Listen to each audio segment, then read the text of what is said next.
All right, I'm going to try this again. I recorded a video earlier that I was very unhappy with, so I thought I'd give this another shot. Lately, I've been reading and running a bunch of Dungeon Crawl classics. It's a game that embraces the sort of madness and the randomness and the weirdness of early RPGs and that sort of 60s and 70s strange science fantasy stuff. The movie Wizards, I think I mentioned in another video, but all that kind of bizarre material. So Dungeon Crawl Classics is a fun, light game. It's not anything that I want to take seriously. It's fun to just mess around with.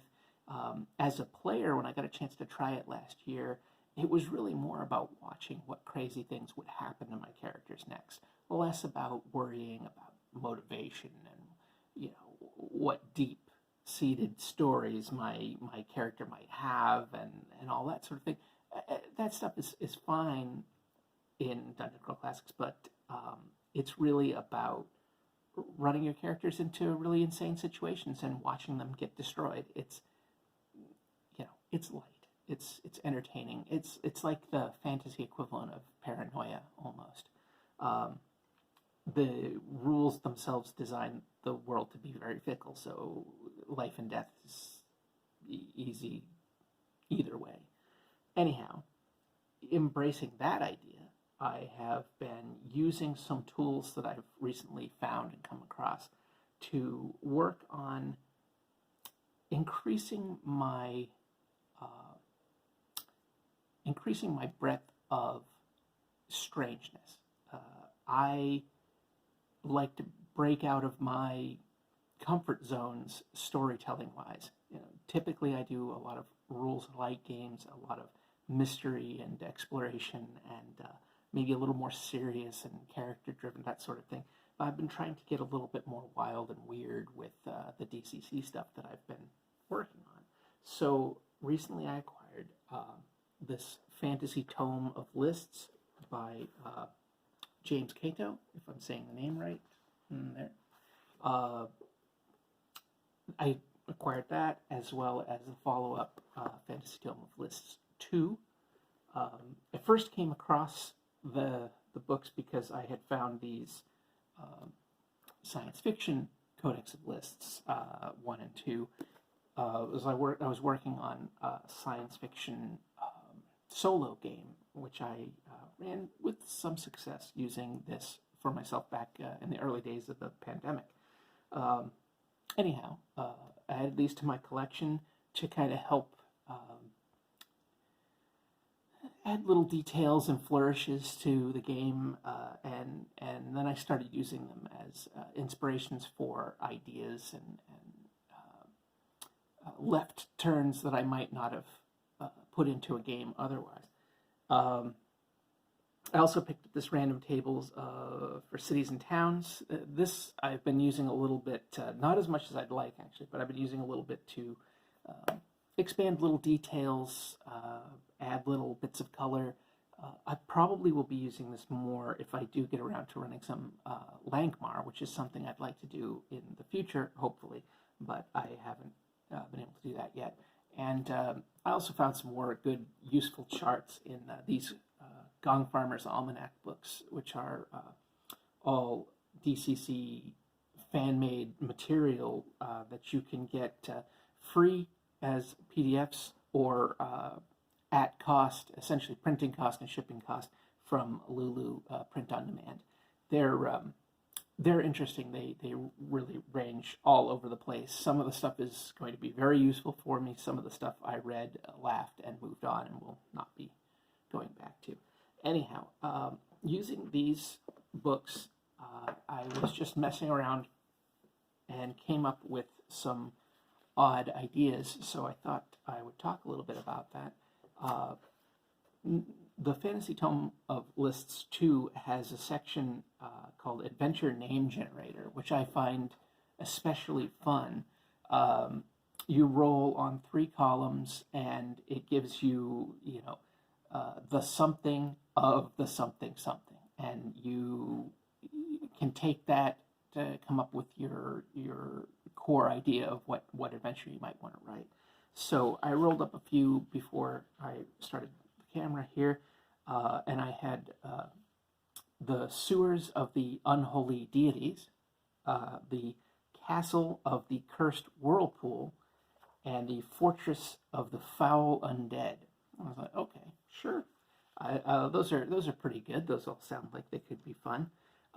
So going around through the book, I found some other different charts on various things. There was one on fantasy locations, and so I decided to look at, for example, with the sewer of the unholy deities, I figured out, well, where's this sewer?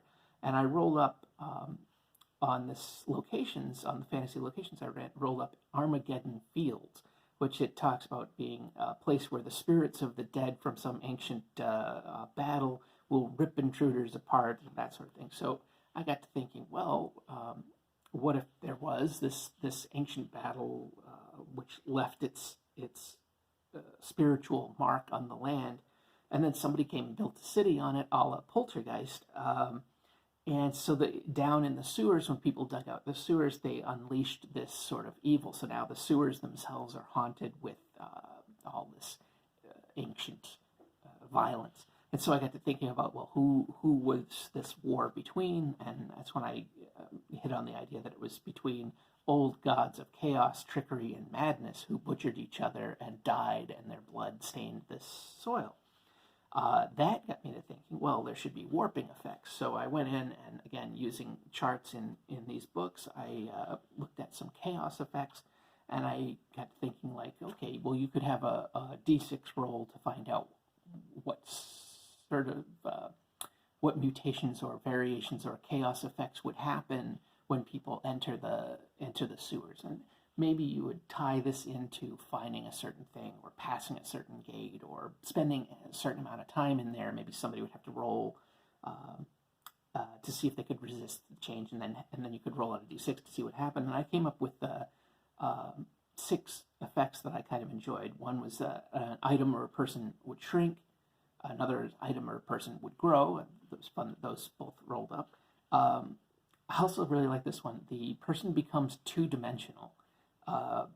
Another one, the person turns to blood, which that's just disgusting. Kind of like life force. And another one, something or someone changes color. And another one, somebody decays, rusts, or rots. And I thought that would be some good weird effects to throw at your party, depending on what circumstance they found themselves in. So I decided I thought, well, it would be good if characters are down in these dungeons, that there's going to be somebody else messing around down in there. And I went in and I rolled on, like, I think it was a secret society chart or something to that effect, and found Cult of the Death Lord, who would be searching the sewers for any... I figure they're probably searching for elements of their dead gods, but in the meantime, also looking for anybody who might be down there to wreak havoc upon. And I figured there should be some kind of object that people are looking for, some reason that people are going down there. And when I went and rolled on magic artifacts in one of these charts, came up with Arcane Prosthetic, which I thought was kind of interesting. I've just recently read, or reread, Michael Moorcock's Corum books. And, of course, in that, you have Corum having the hand and the eye of a dead god grafted on him, 2 different dead gods grafted on him. And I thought it would be kind of fun that if there's this battlefield of the gods, that you could possibly find 1 or 2 or 3 body parts of these gods, and that each one of those might have a different effect if you grafted them onto a person. And what character's willing to lose an arm so they could have this god's arm attached. So the second one that I rolled up was the Castle of the Cursed Whirlpool, which I thought, it's kind of a bit of a goofy name. But I went on and rolled for fantasy locations, and that's when it came up with Mage's Tower. And I thought it would be kind of, you combine those two ideas, a mage's tower, a castle of this thing. But the mage's tower description on the chart I thought was really interesting, that it was held together by the magic of the mages and that it reaches all the way to space. And I'm like, okay. And so the castle of the cursed whirlpool, a tower that reaches to space that's held together by magic. Well, that's easy. You have some kind of like a gate mechanism, some magic portal on the edge of space, and the tower has been built up to it, and so maybe these magi are trying to crack out of the reality that they're currently living in, or maybe they're guardians of that gate. So I rolled up two. I rolled a d6 to see how many wizards would be there, and it came up with 2. And so I rolled one of these charts in here to see what kind of wizards they were, and it came up with an enchanter and a rune sage. And what these things mean, depending on the game, you can figure that out. I don't know what a rune sage would be in Dungeon Crawl Classics, but I'm sure I could come up with something. Given enough time, I would write up some strange character, some wizard, or actually with a rune sage, maybe it's a cleric of some kind. Anyhow, just for the fun of it, I rolled on fantasy mounts, and I thought it would be fun to see how these wizards got around in this tower that reaches from the ground to space, and it came up with giant scorpions. So I kind of love the idea that they have these tamed giant scorpions that they use to move at high speeds up and down this tower, and what that would mean for the design of the tower. Would it be spacious hallways, or would they climb on the outside in some way, gripping onto some difficult to see crevices or something? I don't know. And just again looking through, I saw artifacts, and I was thinking like, if there's something that people could find that might be interesting, and that's when I rolled up a clockwork pet, and it said, it could be any various animals that one might keep as a pet, a bird or a dog or what have you, but as a clockwork creature. And I thought that was a really interesting thing that you could just, as a random bit, because of this, the kind of science fiction-y vibe of this being touching space and the gate to another realm or something, that there might be a clockwork beast somewhere in there that you could befriend and perhaps would become a companion for one of your characters. And then I rolled around to find what might be the object that you are there to find, there to search for. And so I again, just picked a chart to roll on, and I think it was fantasy transportation. I came up with a teleportation train. And this is basically the train from Back to the Future 3. It travels through gates if it's a certain speed, but you have a train, you have a tower, you have a whirlpool / Stargate, whatever at the top. Then I could imagine that you would take that train up there and go through into another world or what have you. And then finally, the last thing I did was the Fortress of the Foul Undead, which I thought, again, was just a perfect name. And, it's all really fairly evocative. So with that, rolling on what location it would be in, I came up with a sunken city. So I got thinking about, okay, that's cool. You've got underwater undead. That's cool. Get a little Pirates of the Caribbean there. And I figured I'd look at what else might be there, and there's a chart for undead monsters, undead monstrosities, and so I rolled on that and came up with a plague dragon, or a blight dragon they call it, which spews out disease and plague, for its breath, which I thought was kind of disgusting and pretty cool, and so that could obviously be like a big boss that you might fight at the end of whatever you're doing. And then I rolled just to try to find out, well, why would you be there? I looked at quests, and one of what I came up with was that you were trying to stop a flood. Well, if this is already a sunken city, it's already flooded, that's sort of already passed. But what if there's a flood, a plague, a disease or illness that is lurking in there from this plague dragon or whatever. And the point of this adventure is to find a way to lock it in, to keep it from exploding out and infecting the world. So I thought that could be good. Anyway, that's just how I used some random charts to just come up with a few vague ideas. Obviously, any one of these it's not ready for prime time. You're going to have to go in and come up with a map and figure out what your encounters are going to be. How you're going to weave it into your game. Sure, absolutely. But using these charts, that's the skeleton of 3 adventures that I could write up that I made in 10, 15 minutes. So I think it's a handy tool if you're trying to do some brainstorming and you just want to bounce some ideas around. Grab your dice and have some fun. Now, the only real complaint, I have 2 sort of complaints with these books. I think that they're a lot of fun. They've got some great material. It's a lot of... The complaint I see sometimes on these is that, well, I could come up with that. Sure, absolutely. I could come up with this. But this was inexpensive, and it's a lot of different charts, and I didn't have to come up with this. That's a big thing. I didn't have to come up with 2 fairly thick tomes of different random ideas here. Somebody's done it for me, and that's nice. But my complaints for this is the organization. It's not great.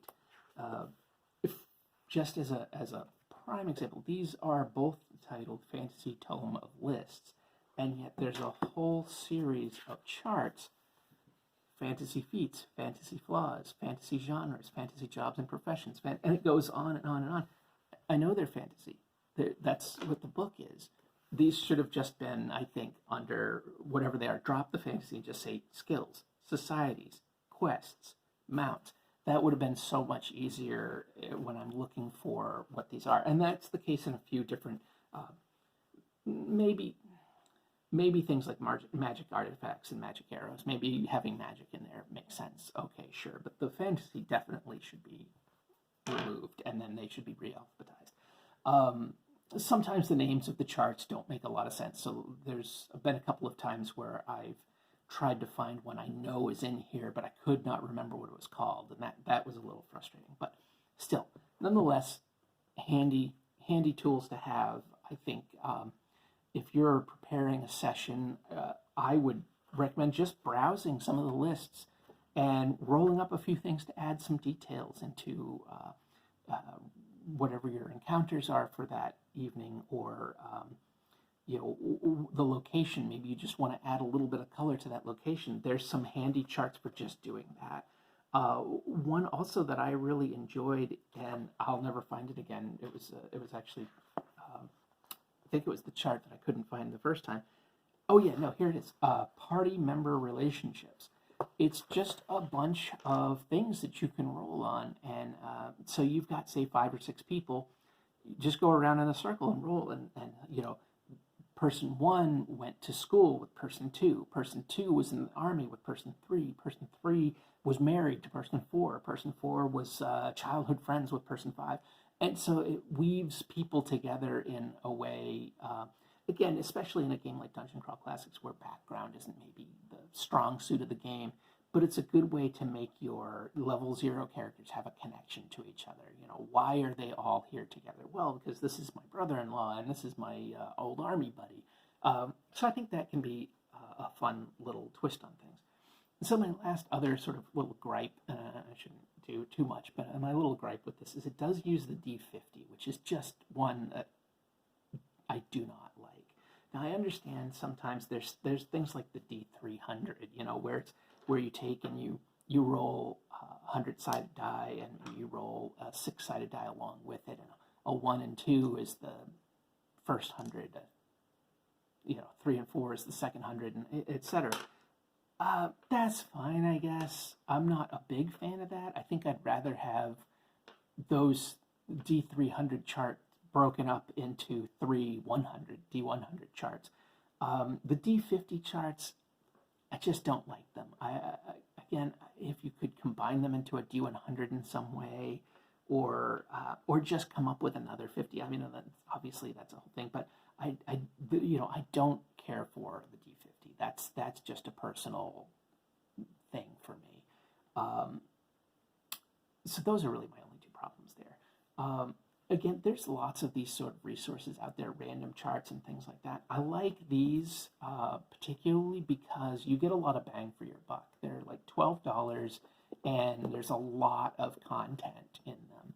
Some of the other ones that are out there, they're like $6 or $7, but they're also quite thin. You know, they still have some nice stuff, but there's not a lot to them. This city one, I think I'm going to get a lot of use out of as time goes on, especially if I'm going to do anything in villages or in cities and stuff. I already used this before a game recently just to add a little bit of color to the village they were going to, but it was a village in a pre-generated scenario. Actually, I have it right here. It was the village of Heorot in this thing here. I did add a little bit extra color with this book, but that one's already pretty generated, so I already had something to go with. Anyhow, maybe that content's useful, maybe it's not, we'll see. Let me know if you use random charts and how that goes for you. Is there a resource that you particularly like? I tend to go for physical books. I don't use a lot of the online resources, which I know there's a lot out there. And if not this sort of thing, what do you use to spark ideas when you're trying to come up with something at the last minute and you're just drawing a blank? What do you use to spark ideas for your games or stories, whatever? So anyhow, as usual, if you enjoyed this content, please hit the like and do all the YouTube stuff. Check out links below. I'll have stuff to some of my short stories that I've written. I'd love for you to check them out. People seem to enjoy them. Yeah, thank you very much. Take care.